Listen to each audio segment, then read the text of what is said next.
In this tutorial, we will look at two new functions of the Giants editor, both of which will help you design your terrain. We will cover both the erosions and purlin noise features, both of which help us give a much more natural look to the terrain we design.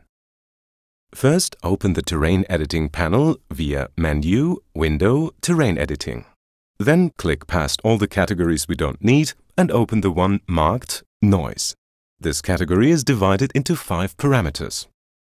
The first parameter, Enable Noise, is used to enable or disable the option.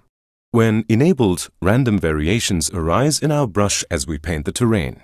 This means our terrain is not raised or lowered uniformly. Instead, small peaks and islands are created over the land. Only the Add and Subtract options are affected by noise. The Replace and Smooth options function as before. This can be quickly illustrated by simply creating a small hill over here. The second parameter, Seed, defines the randomness of these variations. When we paint over the same area repeatedly, the variations in the terrain always occur in the same places. If we alter the seed value, the patterns of the variations will also change. The easiest way of doing this is to simply click the Random Seed button. The third parameter is Persistence, which determines how strongly the terrain variations appear. And with the fourth and fifth parameters, we can control the characteristics and frequency of the variations. The higher the frequency value, the more often variations will appear. The octave parameter has a similar effect, in that it determines how many different frequencies will be used. Now we'll move on to the second feature, Erosion. To begin, we need to first turn off the noise feature and enable erosion instead. With this feature, we are able to apply the effects of natural erosion to the terrain. First, we need to set the mode of the erosion, beginning with thermal. This form of erosion simulates material dissolving at higher ground before sliding down the slope and settling further down. To begin with, we'll set a low value for the number of iterations, so we can see the gradual effect of erosion on our terrain.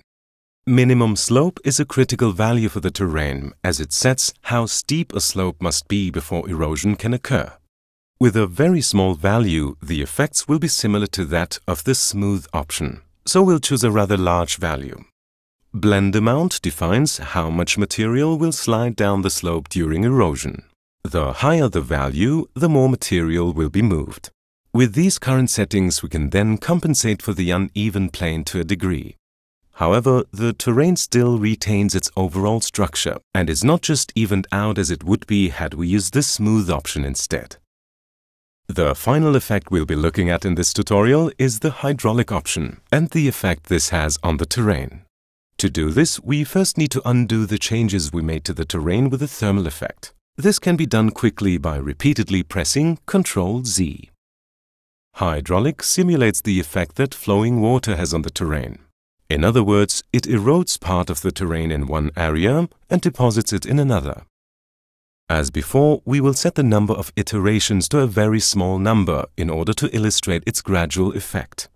Rain determines the volume of water used for the simulation, while solubility dictates the extent to which the material will dissolve. And water evaporation sets how much of the water evaporates. As before, the easiest way to show the effect of each of these is to edit the same small area with different settings.